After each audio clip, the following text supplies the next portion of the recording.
تو مساوات ہوتی ہے، امتیازات نہیں ہوتے ہیں۔ اب تو کیٹیگری ہے، یہ عوام کے لیے یہ سہولتیں ہیں، خواص کے لیے یہ سہولتیں۔ اسلام میں ایسا کوئی عوام خواص نہیں ہے، اسلام میں سب کے لیے مساوات ہے۔ ایک ہی صف میں کھڑے ہو گئے، محمود و یاد، نہ کوئی بند رہا نہ کوئی بند نہ ہوا۔ تو بہرحال اللہ کے گھر کا طواف جو ہے وہ مسکینی اور عاجزی سے کرنا چاہیے، نہ کہ جناب والا وہ فخر اور پروٹوکول کے ساتھ کرنا چاہیے۔ تو آگے اللہ تعالیٰ ارشاد فرماتے ہیں فَإِذَا قَضَيْتُم مَّنَاسِكَكُمْ فَاذْكُرُوا اللَّهَ كَذِكْرِكُمْ آبَاءَكُمْ أَوْ أَشَدَّ ذِكْرًا فَمِنَ النَّاسِ مَن يَقُولُ رَبَّنَا آتِنَا فِي الدُّنْيَا وَمَا لَهُ فِي الْآخِرَةِ مِنْ خَلَاقٍ وَمِنْهُم مَّن يَقُولُ رَبَّنَا آتِنَا فِي الدُّنْيَا حَسَنَةً وَفِي الْآخِرَةِ حَسَنَةً وَقِنَا عَذَابَ النَّارِ۔ آیت نمبر 200 اور 201۔ فَإِذَا قَضَيْتُم، پھر جب تم ارکان حج کو، مناسک یعنی ارکان حج کو ادا کر لو، تو فَاذْكُرُوا اللَّهَ كَذِكْرِكُمْ آبَاءَكُمْ، تو اللہ کا ذکر کرو جیسے تم اپنے آباء و اجداد کا ذکر کرتے ہو، او اشد ذکر، یا اس سے بھی زیادہ۔ فَمِنَ النَّاسِ مَن يَقُولُ، پھر بعض لوگ تو کہتے ہیں کہ اے ہمارے پروردگار، ربنا آتنا فی الدنیا، کہ دے ہمیں دنیا ہی بس، جو کچھ دینا ہے دنیا میں دے دے، وما لہ فی الآخرۃ من خلاق، اور آخرت میں ان کا کوئی حصہ نہیں ہے، ومنہم من یقول ربنا آتنا فی الدنیا حسنہ، ان میں سے بعض لوگ ایسے ہیں کہ کہتے ہیں اے ہمارے رب ہمیں دنیا میں بھی بھلائی عطا فرما اور آخرت میں بھی بھلائی عطا فرما۔ یہ جامع دعا ہے۔ وَقِنَا عَذَابَ النَّارِ، اور ہمیں جہنم کے عذاب سے محفوظ فرما بچا۔ تو یہ آیت نمبر 200 پوری۔ اس آیت مبارکہ میں 10 ذی الحجہ کے دن ارکان حج ادا کرنے کے بعد مینا میں قیام کا ادب سکھلایا گیا ہے۔ زمانہ جاہلیت میں لوگ اپنے آباء و اجداد کے مفاخر اور ان کے کارنامے بیان کرتے تھے یہاں مینا کے اندر، اور بڑیاں بیان کرتے تھے، تو فرمایا تم یہاں اس سے زیادہ اللہ کا ذکر کرو، تاکہ یہ وادی اللہ رب العزت کی یاد سے جگمگا اٹھے، اور اللہ سے دعا مانگو، لیکن ان لوگوں کی طرح دعائیں نہ مانگو جو دنیا کی آسائشیں، رونقیں، مال متاع مانگتے، بس صرف دنیا میں دے دے اے اللہ، اور دنیا ہی دے دے، آخرت میں ہمیں کچھ نہ دے۔ ان کی طرح نہ مانگو، یہ تو کافرانہ پکار ہے۔ فرمایا تم یہ کہو کہ اے اللہ ہمیں آخرت کی بھی ہر خیر اور بھلائی عطا فرما، اور دنیا کی بھی ہر خیر اور بھلائی عطا فرما۔ یہ دعا نبی کریم صلی اللہ علیہ وسلم بکثرت مانگتے تھے، اور اس کو جامع دعا قرار دیا گیا ہے۔ یہ صرف آخرت نہیں، دین کی بھلائی، دنیا کی بھلائی، آخرت کی بھلائی، یہ ایک جامع دعا ہے۔ اے اللہ ہمیں اپنے عذابوں سے بھی بچا۔ آگے فرمایا اولئک لہم نصیب مما کسبوا، آیت نمبر 202۔ انہی لوگوں کے لیے ان کی کمائی میں سے ہے جو انہوں نے کمایا، واللہ سریع الحساب، اور اللہ جلد حساب لینے والا۔ اس آیت میں اللہ تعالیٰ نے ان لوگوں کے لیے پورے اجر و ثواب کا وعدہ فرمایا جو نیکیاں کما رہے ہیں۔ تو اللہ کا وعدہ تو ہمیشہ سچا ہوتا ہے، اللہ اپنے وعدے کے خلاف نہیں کرتا۔ آگے اللہ تعالیٰ ارشاد فرماتے ہیں آیت نمبر 203 میں، وَاذْكُرُوا اللَّهَ فِي أَيَّامٍ مَّعْدُودَاتٍ، فرمایا کہ یاد کرو تم گنتی کے، اللہ کو یاد کرو تم گنتی کے چند دنوں میں، فَمَن تَعَجَّلَ فِي يَوْمَيْنِ فَلَا إِثْمَ عَلَيْهِ، پھر جو شخص 2 ہی دن میں جلدی چلا گیا تو اس پر کوئی گناہ نہیں، وَمَن تَأَخَّرَ فَلَا إِثْمَ عَلَيْهِ، اور جو پیچھے رہ گیا اس پر بھی کوئی گناہ نہیں، لِمَنِ اتَّقَىٰ، اس شخص کے لیے جو تقوی اختیار کرے، وَاتَّقُوا اللَّهَ، اور ڈرو تم اللہ سے، وَاعْلَمُوا أَنَّكُمْ إِلَيْهِ تُحْشَرُونَ، اور جان لو کہ تم اسی کے پاس جمع کیے جاؤ گے۔ آیت نمبر 203 میں اللہ تبارک و تعالی نے متعین دنوں سے مراد 11، 12، 13 ذی الحجہ ہے، اس آیت کا مطلب یہ نہیں ہے کہ صرف انہی دنوں میں اللہ کو یاد کرو، باقی دنوں میں نہیں، بلکہ آیت کا مطلب یہ ہے کہ اللہ کا ذکر، اللہ کی یاد ان دنوں میں اور دنوں کی بنسبت زیادہ کرو. جیسے جمعہ کے دن درود پڑھو، یعنی کثرت سے پڑھو، تو عام دنوں کی نسبت زیادہ کرو، کیونکہ یہ مینا کے دن ہیں. مینا میں گویا کہ یہاں ٹھہرنا ہوتا ہے 11، 12 اور 13 ذی الحجہ، تو عام دنوں کی بنسبت اللہ کا ذکر مینا میں زیادہ کرو. اس کی وجہ یہ ہے کہ مینا میں کافر اپنے آباء و اجداد کے فخریہ کارنامے بیان کرتے ہیں، تو فرمایا اب تم اللہ کی یاد زیادہ کرو. تو یہ حدیث میں بھی ہے کہ یہ آپ نے فرمایا یہ کھانے پینے اور ذکر اللہ کے دن ہیں، ایام تشریق میں شامل ہیں یہ، تو ان دنوں میں کھاؤ پیو اور اللہ کا ذکر کرو. تو اس آیت میں یہ بھی رخصت ہے کہ 13ویں تاریخ کو مینا میں قیام ضروری نہیں. اگر کوئی شخص 12 تاریخ کو جمرات کی رمی سے فارغ ہو کر مینا سے جانا چاہتا ہے مکہ یا گھر، تو کوئی حرج نہیں. اگر 12 تاریخ کا سورج مینا میں ہی غروب ہو جائے تو پھر 13 تاریخ کو کنکریاں مار کے اس کے بعد وہاں سے روانہ ہو جائے. یہ مطلب اس کا. آگے فرمایا آیت نمبر 204، وَمِنَ النَّاسِ مَن يُعْجِبُكَ قَوْلُهُ فِي الْحَيَاةِ الدُّنْيَا، اور لوگوں میں سے ایک آدمی ایسا بھی ہے کہ جس کی بات دنیاوی زندگی میں آپ کو اچھی لگتی، وَيُشْهِدُ اللَّهَ عَلَى مَا فِي قَلْبِهِ، اور وہ اپنے دل کی بات پر اللہ کو گواہ بناتا ہے، وَهُوَ أَلَدُّ الْخِصَامِ، اور حقیقت میں وہ سخت جھگڑالو.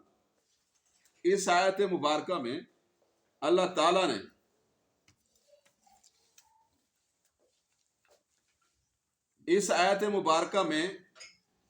اللہ تعالیٰ نے ان لوگوں کا ذکر کیا ہے کہ جو میٹھی میٹھی باتیں کر کے سامنے والے کو متاثر تو کر دیتے ہیں، لیکن وہ سامنے والا ان کو تو مخلص سمجھتا ہے، حقیقت میں وہ مخلص نہیں ہوتا. وہ اس کی ظاہری شکل و صورت دیکھ کر متاثر ہوتے، دھوکہ کھاتے. اور یہ لوگ قسمیں کھا کر اپنی سچائی کا یقین دلاتے ہیں. تو بہرحال یہ لوگ تو کثرت سے ہمارے ہاں ہیں. تو منافقین میں ایک شخص تھا اخنس بن شریق. یہ ایک ایسا آدمی تھا کہ جو نبی کریم صلی اللہ علیہ وسلم کے پاس آتا تھا، بڑی میٹھی میٹھی باتیں کرتا اور کہتا اللہ گواہ میں سچا. تو نبی علیہ السلام عالم الغیب تو تھے نہیں، تو آپ اس کی باتوں سے کیا ہو جاتے تھے، بعض اوقات متاثر ہو جاتے تھے، حسن ظن فرما لیتے تھے. تو اللہ تعالیٰ نے فرمایا یہ بڑا جھگڑالو آدمی، میٹھی میٹھی باتیں کرتا ہے. جی ہمارا تو اصل میں مقصد ہے کہ لوگوں کے درمیان صلح کرا دیں، لیکن لگائی بجھائی سے بات نہیں آتے. تو یہ الد الخصام ہے، سخت جھگڑالو ٹائپ آدمی ہے. تو جہاں بھی کوئی گیدرنگ ہوتی ہے، اجتماع ہوتا ہے، اس طرح کے لوگ ہوتے رہتے ہیں. تو حج کے موقع کی مناسبت سے یہاں ان کو بیان کیا ہے کہ یہاں بھی چکن نہ رہنا چاہیے لوگوں سے. بعض لوگ نا جذبات کو بھڑکا کر لوگوں کو آپس میں لڑا دیتے. کہتے ہمارا تو مقصد یہ تھا کہ صحیح خبر لوگوں تک پہنچائے، تو وہ صحیح خبر میں شر ہوتا ہے، تو وہ خبر نہیں پہنچانی چاہیے. وَإِذَا تَوَلَّا سَعَىٰ فِي الْأَرْضِ لِيُفْسِدَ فِيهَا وَيُهْلِكَ الْحَرْثَ وَالنَّسْلَ، اور جب وہ واپس جائے تو زمین میں فساد پھیلانے کی کوشش کرے. یعنی نبی علیہ السلام کی مجلس سے جب اٹھتا تھا اخنس تو زمین میں فساد پھیلاتا تھا. وَيُهْلِكَ الْحَرْثَ وَالنَّسْلَ، اور فصلوں اور جانوروں کو تباہ کر دے. وَاللَّهُ لَا يُحِبُّ الْفَسَادَ، اللہ فساد پھیلانے والوں کو پسند نہیں کرتا. یہ وہی آیت کہ کچھ لوگ ظاہری طور پر تو بہت متاثر کن ہوتے ہیں، لیکن حقیقت میں وہ فساد پھیلانے والے ہوتے. کسی کے کھیت کو آگ لگا دی، کسی کے جانور کو نقصان پہنچا دیا، راہ چلتے کوئی شرارت کر دی، کسی پر جھوٹا مقدمہ کروا دیا، کسی پر بے سرپا الزامات لگا دیے، کسی پر اپنے مال اور دولت اور عہدے کا منصب اس کا روپ جھاڑ کر نقصان پہنچا دیا. تو ظاہری شکلوں پر یا باتوں پر نہیں جانا چاہیے. اللہ نے یہ واضح کیا کہ یہ چیزیں اللہ کو پسند نہیں ہیں، اس لیے ان چیزوں سے بچنے کا اہتمام کرنے. دیکھنا چاہیے وہ بندہ اچھا ہے کہ جو نہ کسی کو جناب والا نقصان نہیں دیتا کسی بھی چیز کا، بلکہ راحت کا سامان پیدا کرتا. تو وہ بھلے کم گو ہو، زیادہ نہ بولے، وہ سب سے اچھا. اور باتیں کرنے والا ہو،